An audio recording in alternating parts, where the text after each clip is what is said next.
just tell us, like, whatever. We're gonna roll with it. We're gonna roll with it. Are we good for the live stream? We're live. We're live. We're live. Welcome, humans. Hey, everybody. I'm Josh. I work here at Aspen. I'm the director of AI and democracy, and I've been doing some work on the topic that we're going to discuss today. But before I kick it over to one-off introductions, we're really excited to have Miranda here, who's the founding director over at CDT of the AI Governance Lab, I think is what we're calling it. Sam is the executive director over at Witness and has been leading a lot of work. Catches TED Talk, multiple TED Talks at this point? I don't know, catches TED Talk. At the intersection of information, factuality, public trust, democracy, and human rights, really. And then Eli is a political consultant, does a lot of work, has done a lot of work for a number of years in the kind of reproductive rights advocacy space, but has worked at a lot of national and statewide campaigns. So I'll kick it to you for kind of first introductions for everybody, and then we'll get into the substance. Miranda. Great. Thanks, Josh. So nice to be here. I'm back. I was here last year under the auspices of my role at Meta, where I worked on the policy team with the responsible AI and equity teams. And so it's nice to be back in a different context. My work is really about translating what the policy conversation is around AI to practitioners, because we know that that gap can be vast, and that the implementation of some of the policy ideas can really make or break whether those ideas are effective. And obviously, particularly at this moment in this year, there's so many elections. AI is shape-shifting every day. That's a huge part of my role too, although CDT has teams focused on elections specifically, so I'll be bringing in some of their expertise. Do you want me to talk about any substantive stuff or just intros? Just intros Great. at this point. We'll get Pass it on. Hi, everyone. Really glad to be here. So Sam from Witness. We're a human rights organization. We work globally with frontline communities of activism and journalism who are using the digital tools of video, social media, the mobile web for their work. So we're very focused on how they are optimized to make sure they work for those purposes in a way that is equitable in access, in usage, and in security. For the past 5 or 6 years, we've worked on a range of emerging technologies that we see impacting the capacity of people to be equal participants in sharing information and being trusted. And so that's led us to work on deepfakes and synthetic media and AI. And of course, all of those chickens are coming home to roost at the moment. And so how do we respond to that is very much where we're focused at the moment, from a mode of prepare, don't panic. I'm Eli. I'm really happy to be here. Thank you. I come at this from elections. I've been working in elections and sort of in the guts of elections for a number of years. I mostly work in a pretty interesting little corner of elections, which is independent expenditure campaigns. If you're not familiar, which is where an entity that is not the candidate themselves puts on a fully parallel campaign to get a candidate elected. I've done that for Planned Parenthood for a number of years. I've done that for democracy reform organizations for a number of years, and I've also been a campaign manager for candidates. Guess which one is better? Not working with candidates. And the difference between us is that my background in the way that AI works in civic spaces and in election spaces is that it is principally about what gives us agita and what we are reactive to, and what damages our efforts. And I think the election space is just starting to move into a frame of how can this help us instead of how can we counter bad actors. So I'm excited to talk about all that. really excited to get into kind of the topic writ large. But before we do, on the AI side specifically, I'm curious to kind of ground the conversation, framing out elections as a forcing function, as a ground zero for different types of technologies and what we may have learned or not learned over the years. And so actually, Eli, we'll start with you. Curious what your thoughts are. It can go back as far as you would like. It could be a decade, it can be 100 years, but intersection of new tech, new social adaptation, and elections specifically. Yeah, so he's queuing me up because I told him something before this. We made it happen. So a fun fact that is not well known is that campaigning for elected office originated in the United States. And it originated just shortly after the revolution. It used to be considered unseemly to campaign. People who were candidates for high office, whether it was governor or president, it was considered ungentlemanly of them to go around asking people to vote for them. And that all changed in the late 1700s and early 1800s when Jefferson and Burr and Hamilton all started printing things that they would post around cities and that they would print in urban circulating newspapers to advocate for themselves and their candidacies. And it was considered shameful. It was considered grotesque. But among the many things that's interesting about it is one of the things that was considered wrong was that it targeted urban dwellers. They were posting their materials in urban spaces. They were putting their advertisements in urban newspapers. And there was a major concern that it was leaving out like the gentleman farmer variety, right? Obviously there are tons of people who don't live in urban spaces who are not gentlemen farmers even then, but in their frame, they're talking about people who at that time had the right to vote. And it was considered a real problem that was driving a wedge into the already sort of fractious young republic, because there was already that tension between, are we an agrarian economy or will we become an urban industrial economy? And while they were fighting about whether that was a good or bad thing, it ended up not mattering because it just took off, right? That's how we did elections from then on in this country. So one of the really interesting early lessons in our electoral history is that tech innovations, morally neutral, good, bad, or ugly, you introduce them to an election, they're staying in an election. And so the question is, how do we move forward with them? We'll go down the row here. So I think when I think about tech as a forcing function, I think about some scenarios where I've seen it very proactively in the context we work in. And Witness works globally, including in the US, and I'm going to particularly look at it through the lens of social media. So, you know, very proactive things like putting together war rooms, not a great phrase, but election war rooms to prepare, resourcing journalists, resourcing fact checkers. Those are all proactive, but they're frankly at the margins of the problem.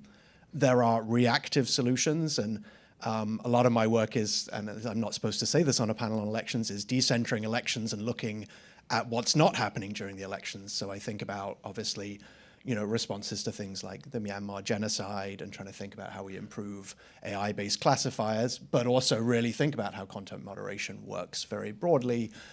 Maybe more positively, we might look at something like WhatsApp messaging and limiting forwards, right? The kind of reacting to something where you are seeing pervasive spread of misinformation. So following a problem, let's try and come up with a solution.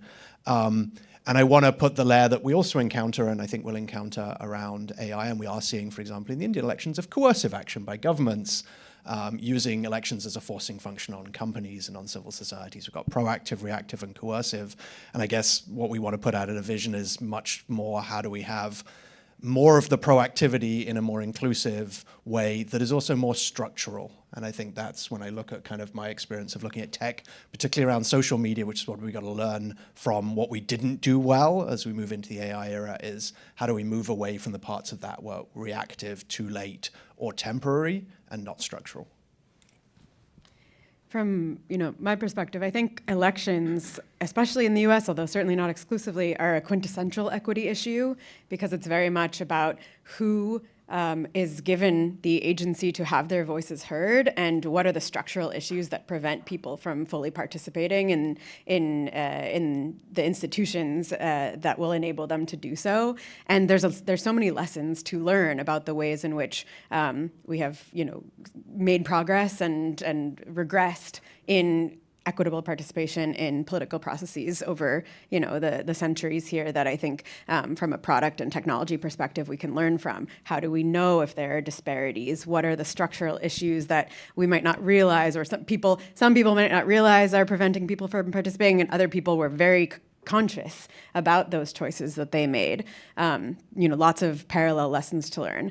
And then on the flip side, technology, information technology has always played this shifting role in enabling people who are not in positions of power to have their voices heard, but then being co-opted by the forces in power to continue the status quo or shut down those voices. And each new iteration of technology kind of goes through that cycle.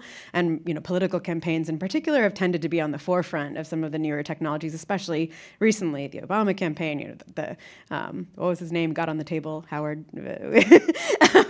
and now AI.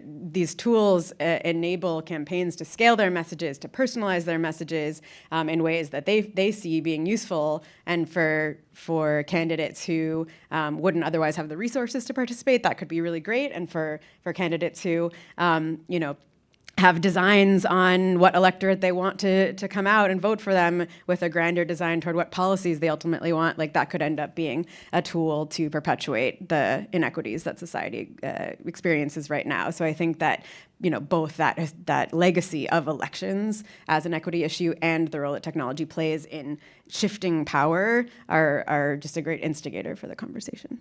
Miranda, we'll stick with you then for a minute. I mean, our background, we both were in tech policy before and within the companies themselves. And I'm curious how you see the forcing function aspect of elections internally as shaping the priority structure, the challenges that society surfaces and doesn't surface around kind of seminal election events. How do you think that tech policy people should be appropriating that, thinking about that as we head into November in the United States?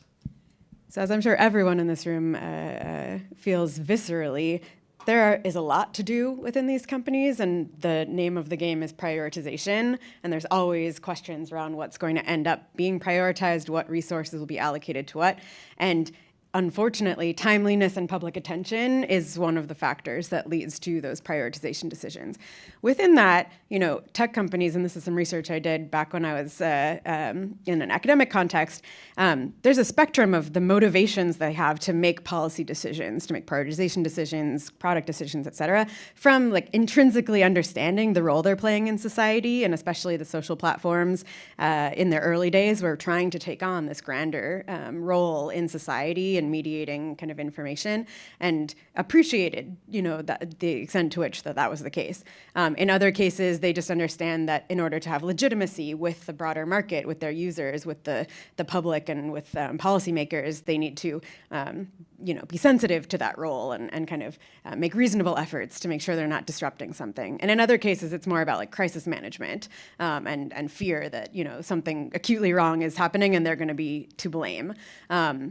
So, that we see sort of different flavors of that across different companies and across different levels of maturity of companies. So companies that have been around longer have sort of public stakeholders look different.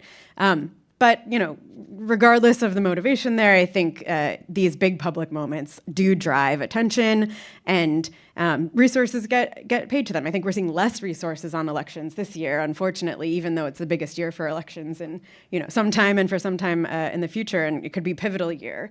And so the question is, how can we leverage that attention to focus not only what is the infrastructure we can build with that attention that's not unique to elections, but that will help in that everything that's not elections that still are really important, and also how do we make sure that we're not just focusing on the most prominent national elections in the biggest markets, because the real change will come in the long tail of everyone else who isn't being paid attention to. If there's synthetic media about them, no one will notice. It's in different languages. It will go unaddressed, but it could still have an enormous influence on society, on local policy, which can bubble up into national policy. And so if we only pay attention to the top of the iceberg, we're going to miss out on a whole lot of really important impacts. So I think we take the attention on the top to build out something that will help with that whole ecosystem. I'm going to throw an AI layer onto all of it, but before we do, anything more, either Sam or Eli, on the kind of forcing function, the way that we should think about elections and channeling that for positive change on the equity front this cycle? No, nothing more from me. No. The only thing I would add to this is that, coming off of what Miranda's saying, as with elections, the top is always what people are paying attention to. for plenty of fine reasons. But it is, in fact, the further down you go on the ballot, the more you are talking about the people who create the laws that impact your life on a daily basis, right? Like something like 80% of the laws that people interact with on a daily basis are created by state or local legislatures, not the federal government. And that's to say nothing of course, in a moment like this, the role that state legislatures are playing as backstops against a lot of work. And that those tech innovations and the way that they can funnel down to campaigns in really positive, generative ways do not make it to local races. They are expensive, the consultants who teach you how to use them are expensive, and local races, as much time as we spend thinking about how much money is spent on top of ticket races, local races are cheap, which can be great if you are a good actor and want to get involved. But they are absent of the resources to maximize the tech innovations that we have. If you are trying to, as one should at this time, flip the Arizona state legislature, there is no chance, there is no possibility that the people who are running those campaigns have access to the tech that could make those campaign plans more efficient, that could make their voter targeting more equitable and just based on their value systems. They have no access to it. And so one of the things that would be a great step forward in the civic tech partnership space is figuring out how to marry those top of ticket advances with those bottom of ticket opportunities. That's a great point. So it's been, what, 18 months or so since OpenAI rolled out ChatGPT, and we all started talking about generative AI, and there was this kind of new set of questions, some of which were just reframings of old questions that we've had around information integrity, who's left out of conversations in different information silos, news deserts, things like that, and how that might be exacerbated. I'm curious, we'll start with you, Sam. What should we be watching? There have been a number of elections to date. The interaction and use of AI, or the lack thereof. What should we be noticing right now that should inform our perspective going forward? Yeah, and you know, we're 4 months into this sort of omnibus election year, and 18 months into sort of the generative AI being broadly available, broadly commoditized, and getting increasingly easy to use. And I think we're all aware of those technical trends that underlie this. So less data required to create something, much more access to it, and very significant improvements in image and audio, right? And so the way we're seeing that play out, and I think it's really helpful as we sit here in the US at the moment and think about the US elections, also to look at the comparatives. So if we look at what happened in Bangladesh, Pakistan, Indonesia, what's happening now in India, you actually see far more widespread use of, for example, deepfakes and synthetic media than here, right? And so there are potentially some reasons why that is the case and why it might not be the case here, but I don't think we should make too many assumptions. So if we look, let's take some of the ways we're seeing it play out at the moment in global context. There is extensive use of AI to create personalized messaging from candidates, you know, over 50 million messages sent in India where candidates have created avatars where they speak directly to people, use their name, have lip sync dubbing that matches it. That is a widespread industry that is kicking off with very little regulation and very little control. It's not personalized to the individual. I think that's a fear-mongering of like we get these massively personalized, like interactive AI. That is not happening, but it is, you know, sort of distributed messaging happening. A lot of campaigning that's about humanizing candidates in ways that sort of nudge the edges, right? Like making cuddly avatars of Indonesian presidents, making your prime minister sing and making that participatory, kind of what someone called soft fakes, Ruman Chowdhury. And then, of course, people using it to attack and deceive, and right. And I think it's really important, Josh, you were mentioning, like, this is grounded in existing dynamics. One of the existing dynamics this is grounded in is gender-based violence and non-consensual sexual images, right? And we're definitely seeing that. It's also nuanced, right? So, for example, in Bangladesh, candidates were being placed in swimwear, right, rather than being nudified, right, which is obviously, you know, a very pervasive and challenging phenomenon. But we're seeing that expanding. It obviously targets public and private figures. And then, you know, much more deceptive ones in a very explicit election context, right? So been a characteristic of like the elections to date this year of having candidates in the last few days appear to say they're boycotting an election or asking you to vote for the other candidate or withdrawing. It happened in Taiwan, India, Bangladesh, Pakistan, right? So very characteristic. And of course, these audio deepfakes that we've experienced in a very minor way in the US, honestly, with the Biden robocall in some sense, compared to some of the ways we're seeing it. And so you've got this wide range of actions, and it's not quite the house is on fire, honestly, from my perspective, but it is very significant as a trend line. And the thing, and I hope we'll come back to this, of course, most of the countermeasures, either at a product or a policy level, are either not there or are inadequate to serve both global populations and a broad diversity of the US population who is going to engage in elections this year. Is it fair to say that abroad we're seeing these tech tools used to try to motivate behavior rather than to demobilize at this point, or are we not sure yet? I think we're not sure. I think there are very explicit attempts to get people not to vote, which also include influence operations, right? There's clearly evidence of sort of influence operations using often quite blunt AI imagery in Taiwan and in the US context. So I think it's a mix of stuff. And I think, we've got questions as we look ahead about what it means to have a volume of this content, a personalization that we haven't yet grappled with, that I think raise really troubling questions about demotivating voters. The other thing that we see, and I think this ties into the lack of solutions, is around the absence of ways to detect and understand this content that allow sort of plausible deniability. So it's a real challenge that people dismiss real compromising content, as they have before, right? This is not novel, as being faked, and sort of place the burden of proof on publics to disprove that. That's a really great point. Miranda, same kind of question. What should we be noticing, especially as we approach November in the United States? Well, I think, as companies are building more general purpose tools, and not just general purpose platforms, which have large impacts, but these tools that can do so many different things and require a much more defensive approach to preventing all the bad things they can do, I think we'll see, unexpected ways. People are talking about synthetic media, they're talking about targeting, they're talking about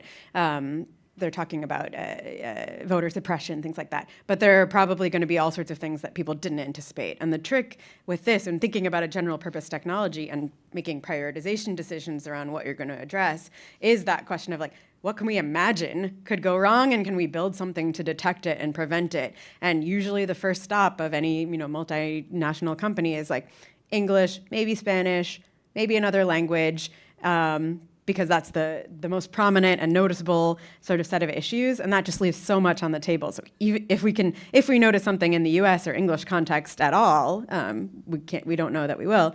We certainly will not in other languages if we're not thinking about that holistically from the beginning. But do the teams have folks who can imagine what that looks like in an international context? Can they imagine what it looks like to disenfranchise disabled voters, for instance? I was part of a planning group for this election red teaming event where we tested a bunch of the different interactive sort of LLM tools on reasonable queries that users might make about voting. And in about 70% of cases, I think it was, the answers were inaccurate, but not in ways that were obvious. They were mostly accurate, except for the piece that was determined the meaning of the outcome. But you wouldn't know unless, and we had at the tables in this red teaming exercise, election officials from the jurisdictions about which the questions were being asked.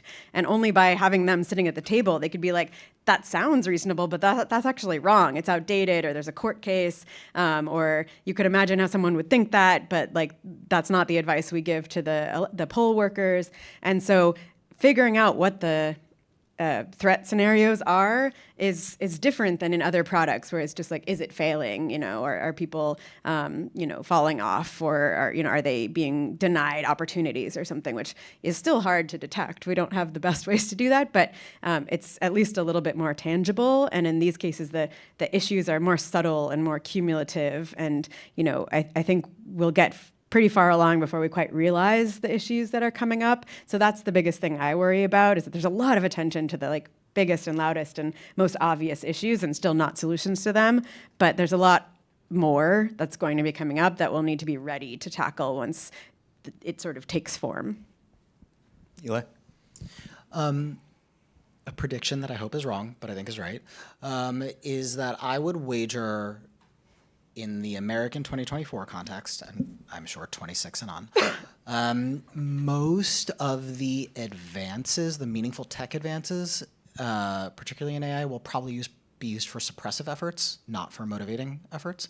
We've seen it already in plenty of ways, and unfortunately, the thing that's true is that tech advancements that begin as motivational are always eventually co-opted and turned into something suppressive, right? So there's a direct line from Howard Dean to the Obama data boys to Cambridge Analytica, right? It's just like 1, 2, 3. So I think that from the civic space and the election space, the thing to do is to not try and turn ourselves into tech experts and to build as strong a relationship as we can with folks in the tech sector, because if we can walk in assuming that the efforts will be suppressive in nature, then we can do the background work because we know who people try to suppress. That's no mystery in this country, right? We know who we're suppressing when we're suppressing voters. And instead engage in the really, and on the one hand, we're late at it, and on the other hand, never too late to start. The work of understanding the things that go into making suppression so easy for some communities, particularly, and I think this is where the AI aspect interacts in the scariest way for me as an election practitioner, the lack of trust in the system in communities that are traditionally disenfranchised is growing, right? There's good research on this. When you look at a community that has measures of disenfranchisement, and you can even give them like disenfranchisement quotients, right? As the disenfranchisement quotient goes up, the trust in the system and the faith in the electoral process goes down. And something that election folks haven't quite figured out yet is that, the adage that if you're black in America, you got to work twice as hard to get half as far. We need to take that on in the reverse, in the positive obligation sense, and think of it as if you are trying to motivate disenfranchised voters, then you need to work twice as hard to get half as far in upping their faith in the process and the system. And that means that you need to go in really early with an understanding of the ways they've been targeted in the past. That is where great tech partnerships could be super productive, and work in tech and non-tech ways at addressing those reasons, which are almost always very valid, that people lack faith in the process and the system. Eli, let me tie that to the technology. So LLMs, one of the key advances is in the text side of things, not necessarily multimedia, and in the language capacity, right? Communicating effectively, compellingly, with the right idiomatic expressions in a language that you have no expertise in was really hard for bad guys before, very, very easy now. So you could see something like a major WhatsApp campaign targeting Arabic speakers in Dearborn saying to boycott the election. And is that the type of thing that you're talking about, grounded in the tech? Partially, yes. So, and indeed we have seen that, right? We have seen mass WhatsApp chains deployed in Georgia in 2018 and in 2020 to try and demotivate and suppress voters in Asian American communities that were in language and that had everything like the aura of authenticity. They looked like sort of grassroots-based mass mobilization efforts that were in fact demobilization efforts. And then the other problem is, and I'm not a tech person, so I'm going to go high level on this. It is impossible to overstate how scared of deep fakes people in the election space are, because they have the ability to confirm everyone's worst fears. And democracy functions best when we are not running on our worst fears. Democracy functions best when we are working on our highest hopes. But if you create a system where everyone might see the candidate they are on the fence about, and that person is saying exactly the thing that they fear that person really believes and really will implement, you're not going to get them to vote for the other guy. You're just going to get them to stay home, right? So that's really the fear, that there is such a narrow tipping point for an impactful enough portion of the electorate, or I want to point out, this part's really important, the potential electorate, because we have criminally low participation rates in this country. It's just, there are so many good reasons for the lack of trust and faith in the system that any deep fake can just tip a whole community over into not participating. And it is the talk of the town. If you sit down with people who are working on elections right now and you ask them what keeps them up at night, 9 out of 10 answers, deep fakes. just terrifies people. Sam, there's the sociological aspect of this, some of what Eli was getting at. And then there's the technological side. One thing, back when I was at Meta, say in the lead up to 2020, the public expectation and conversation that was being had was, what are you all going to do in the information integrity space? But because all the focus has been on AI tools, the question is now, what are you going to do to technically detect and therefore label this type of content, which are fundamentally different things? And you have been doing some interesting work around the concerns on the erosion of trust, the liar's dividend. Could you fill out a little bit of the sociological side for the folks here? Yeah, and I think, Eli, what you were describing there is, I mentioned the idea of plausible deniability, which is the idea that, because of photorealism, audio realism, it's very easy to claim that something is real when it's falsified. And this plays into a technical gap that is worth really thinking through, because it's filled with concerns around equity and access. But I also think there's plausible believability, which is actually probably what we see more commonly, and it's a trope of what we already have in mis and disinformation, is people lean into what they want to believe about an individual or within their political viewpoint, and we're seeing that with deepfakes. So I think we need to think about both sides of this sort of plausible believability, plausible deniability, and it is linked to technical questions, right? Because one of the things, and Witness works at multiple levels. We do policy work, we do work with companies on the technical elements and product elements, but we also run a rapid response mechanism around people who have cases of suspected deepfakes that applies globally, so journalists and fact checkers bring it.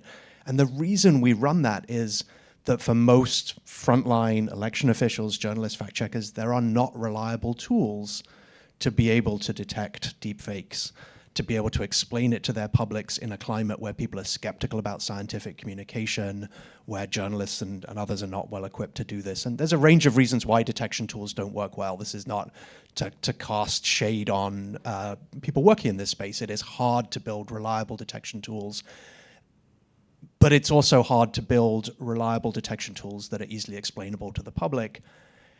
And we're not investing in the data sets and the tools that are built for the world and for the US rather than English-speaking white individuals. Let's look at audio and video and image detection, right? So there is a technical gap. There's also a omission, a very obvious omission in terms of detection. And what that means is it's very easy to cast doubt on content.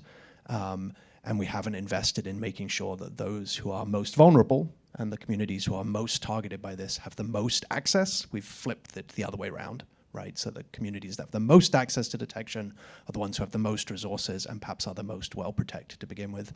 And then, of course, we have the authenticity side you were saying, right, which is, how do we know where a piece of media came from? And all the same questions apply there, right? This is the big sort of thing that everyone is latching onto from a legislative side and from a technical side is, let's show people the recipe of how AI was used to make a piece of content you're experiencing.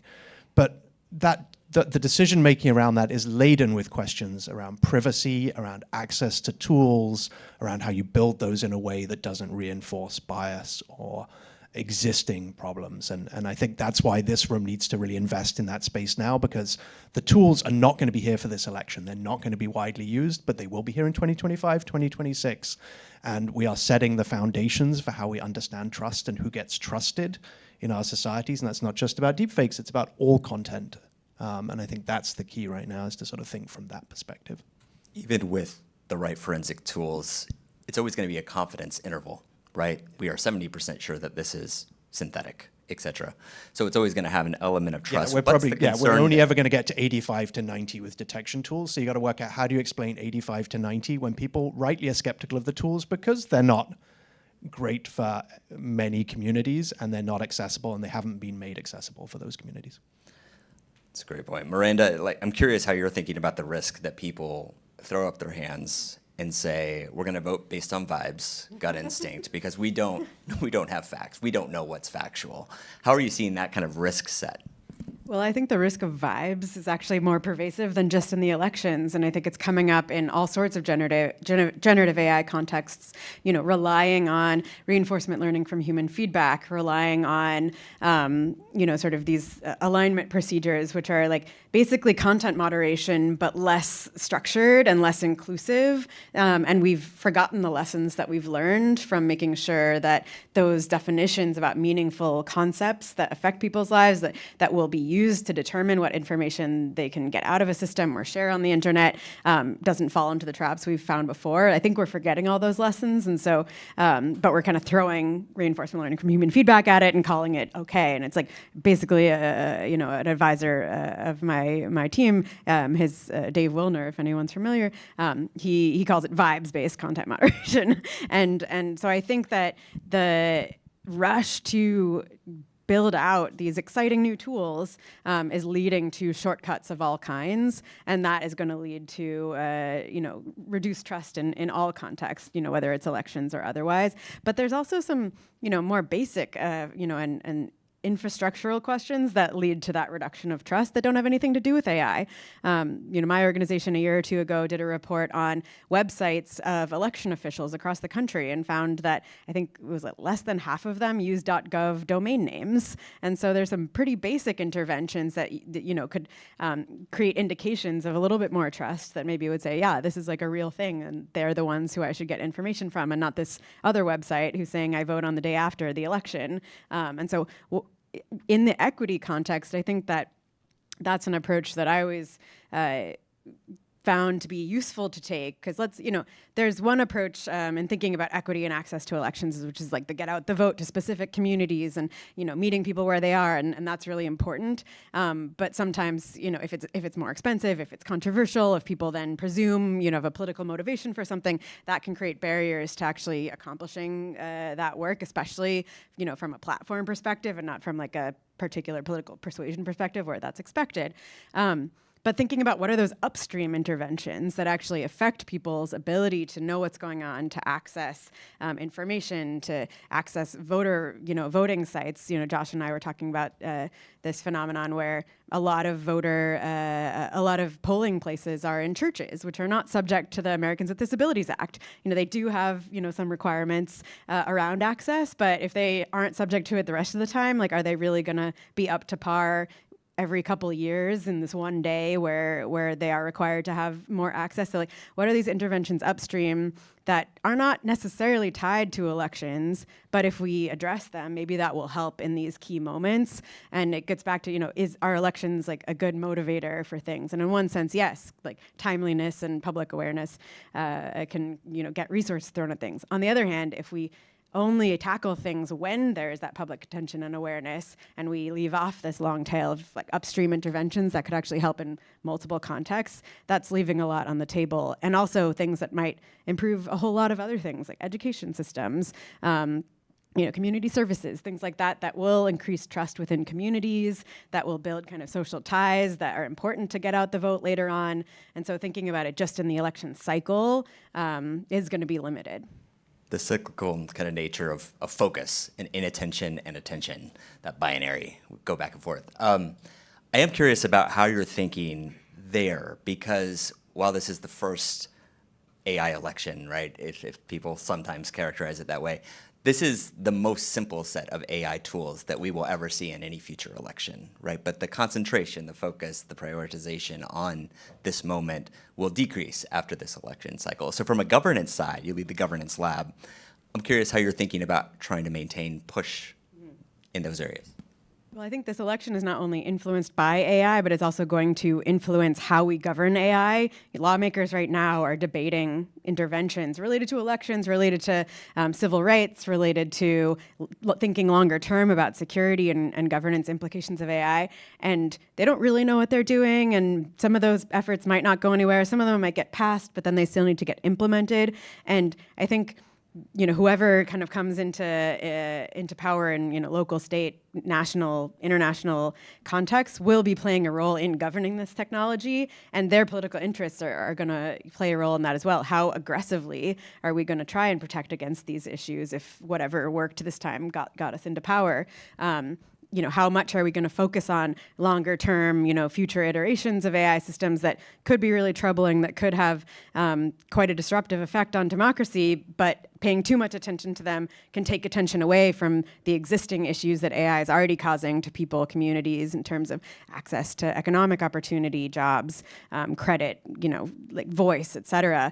That's a big, tension in the space right now. And so, that's something we're paying attention to, or what are these different proposals and what are the implications of them, both for actually solving the problems they claim to solve, which sometimes they won't. They're just kind of throwing things at the wall.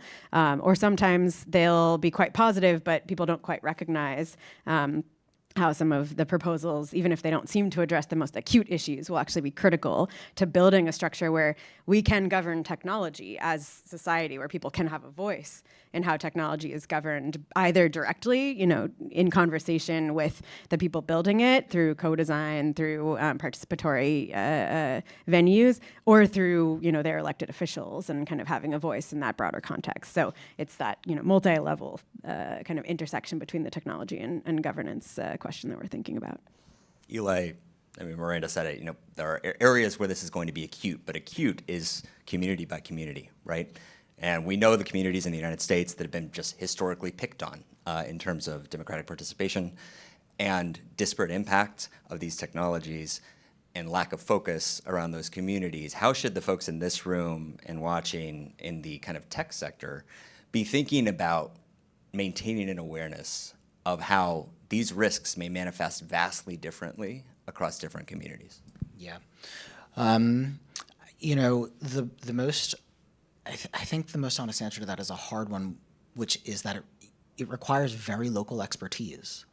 You cannot figure out what the quirks are that cause people to participate or not participate, or to have access issues or to have access ease in Southern Georgia, unless you're from Southern Georgia. That's just true, or at least working in Southern Georgia.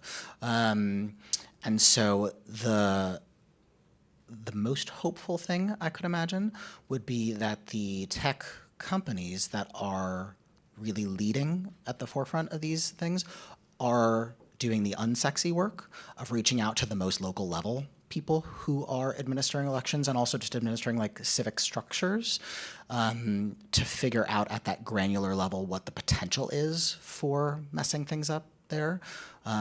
We know that like state by state is different. We've accepted that at the campaigning level. We understand that talking to Michigan is not the same as talking to Florida. But we do not, unless you get to really super granular political operatives who make their living going from like locale to locale, there's a real lack of appreciation of the distinction between talking to an enclave in Southern Florida versus Central Florida, or talking to someone who is in rural New Mexico versus rural Arizona. Rural New Mexico and rural Arizona are really different. They're really super different in the things that motivate them, the things that agitate them. And the best case scenario would be a lot of really granular, close partnerships that are, it's pushing a rock up a hill, but it's the way you get the rock to the top of the hill, even if it takes a very long time. That would be my hope. It also requires a lot of effort sort of at the middle level, like the state administrative level, to compel those folks at the very local level to engage with the tech companies, because I've worked in a state and local government, and for every local and state elected official who is just thrilled to pieces to get outreach from a tech company, there is another one who is rolling their eyes and doesn't have time and doesn't understand and knows they don't understand and doesn't enjoy not understanding things and has just better things to do. So some mid-level incentivization of those very local folks to want tech partnerships that are educational would be very, very, very productive. And that's been an encouragement from civil society for a really long time. And I'm curious, Sam, given that that has been what we have been hearing, you need local partnerships, you need to actually listen to the people who are talking to real humans. What are the lessons that you think are most important that we kind of carry into this new era? The things that we should have learned, wish we had learned over the course of social media development in the intersection of elections for the last decade plus? And I suspect I'm preaching to the choir here. I think we know these things, and that is part of the problem, right? Is we know what the problem is. It's how do we implement it. So I say this with humility to this room as well, that I think how we really make sure we're centering from the start the communities who, and this is to Miranda's point, there's a lot of hypothetical harms in AI and including in generative AI, communities that face existing AI harms or the pre-existing harms that AI is exacerbating, gender-based violence, surveillance, mis and disinformation, exclusion and voter suppression, right? How do we center them? Because the experience of social media is an afterthought, and the infrastructure was built before. And I think that would be my key point to make, is to have AI built in a way that is gonna enable equity requires this pipeline responsibility across the ecosystem. And so in my world, there's a lot of emphasis on platform accountability. And I think it's important to look at the outward facing part of platforms like, Instagram, Threads, X, YouTube, whatever. But in fact, to look at this, we have to look at the whole AI model ecosystem. If we're going to have things like robust transparency, robust ways to detect that they're accessible to all. So I would say it's the centering of the communities who know the harms because they've experienced them, because they have experience of how to counter them as well. And then after that, how do we build this very robust pipeline responsibility? Otherwise, we're just going to be tinkering on the margins. And there's urgency to act this year, but I would encourage not haste, because I think there's a lot of legislative proposals. There's a lot of attempts to do stuff in the elections context now, but we're laying technical foundations that are going to have implications in far worse years or more complex years or more advanced years around AI in 2025, 2026, let alone the second half of 2024. And if I can just add that please. even when companies have equity teams like civic technology, elections teams who really get the context and are doing good work, civil society has trouble trusting that is going to lead to systemic change across the company, and that other teams, other priorities won't overwhelm it. And so even when they do get to engage, like, they're skeptical, and they'll see any other signal from the company that contradicts those conversations as undermining, as sort of a going back on the promise that conversation had. And so that's a real challenge for I think this room to say, how do you actually engage when you're not in control of the organizations that you sit within? And at any moment something could come up that just kind of sweeps aside good work that's been going on, even if that work is going to continue. It's tricky, and figuring out how do you localize but also scale is also another thing I'm sure everyone's dealing with. Speaking from experience, there you are, Miranda. As we begin to wrap up kind of this side, I want to go kind of down the row. A lot of the folks here, they're fighting the good fight from within major companies. I'm curious what you each think is the positive vision that if we were looking back 5 years from now saying, wow, we accomplished this, what should this have been in this moment where we're introducing these new tools? They're being picked up by good actors and bad actors alike. What is your hope for the future, and especially the people who are assembled in this room building it? I'll start with you, Eli, because that was just a lot. It's a softball. I think my hope would be that there is a real effort to build very, very strong tech literacy into those local communities that are the centers of civic suppression, of voter disenfranchisement, that there's a real investment in teaching not just a tech literacy, but a tech expertise to the people coming out of those communities, because the closer we bring those together, the better we're all gonna be. The more you remove the middlemen in translation, the better. So like, my dream would be that in a couple of years, you've got people who are kids now, who are, graduating from the University of Austin or the University of Georgia or like wherever, who are deeply learned in all of the things and the tools that we are talking about, and who are also deeply rooted in their communities, who can be those bridges, because there is an extent to which the tech aspect of this, like the back end of the AI stuff, and I so appreciate everyone's enthusiasm and thinking that we'll get to like an 85% place, it means literally nothing to most people. It's a 0 or 100 question for the vast majority of people who are looking at these materials. And the 0 or 100 is, to bring back the word, almost entirely based on vibes. And there's nothing more vibe overpowering than a human being who you know. So that would be my hope, is to just bring them as close together as possible so you have deeply rooted, trusted expertise in those communities. Sam. I spend a lot of time worrying about the negative effects, and I think we should be very worried about the negative impacts here. If we want a vibrant usage and integration of particularly generative AI in a number of years' time, we've heard from communities we work with that they see it as a path to access to knowledge, to creativity, to more diverse storytelling, the ability to communicate.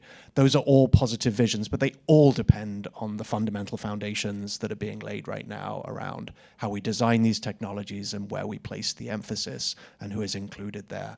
And so it's just a critical moment right now to place that there if we want to see that vision that is about a vibrant, more enabled communicative economy. But there are no guarantees towards that vision that we hear people describing. Miranda. I think unlike previous imaginations of technology, there's more and broader awareness that the newest technology is going to have quite a disruptive effect, and for people to be thinking about what those effects are and preparing for it. And so that's positive. The challenge is it's moving faster than ever. And so do we have time to actually take action on that knowledge in a way that's meaningful, and not just sort of saying, there's going to be issues in every language. Let's use automated machine translation to translate our mitigations from English to everything else, and we'll be okay, or that will have to be enough.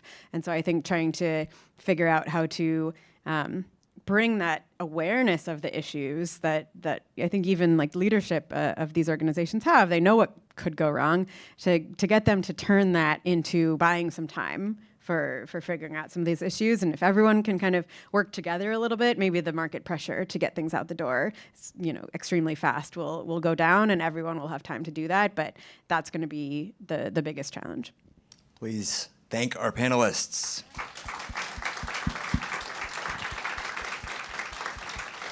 Cindy.